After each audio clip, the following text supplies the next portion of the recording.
টাকা মানুষের রূপ পরিবর্তন করে দেয়। টাকা মানুষের বিবেক বুদ্ধিকে পরিবর্তন করে দেয়।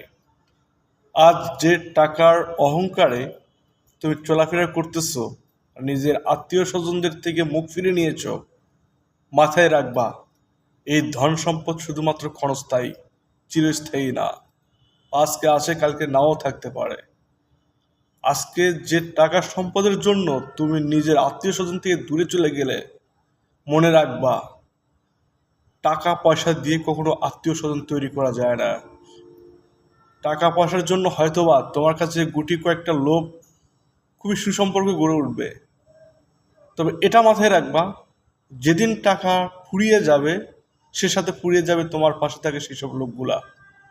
আর যে আত্মীয় স্বজনকে তুমি ভুলে গেলা, মনে রাখবা শুরুতেও ছিল, শেষেও তারাই থাকবে।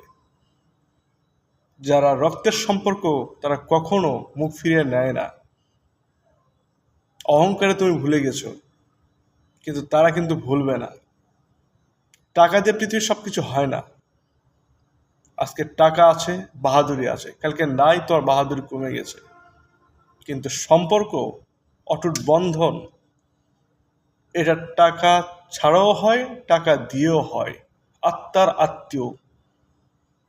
তুমি ভেবেছো টাকা দিয়ে তুমি সব কিছু কিনে নিবা, কখনোই না। তুমি টাকা দিয়ে মাকে কিনতে পারবা না, টাকা দিয়ে বাবাকে কিনতে পারবে না। বাবা মাকে কখনো টাকা দিয়ে কিনা যায় না। টাকার ঊর্ধ্বে বাবা মা, এই বিষয়টা অবশ্যই মস্তিষ্কে আমাদের সবার থাকা উচিত।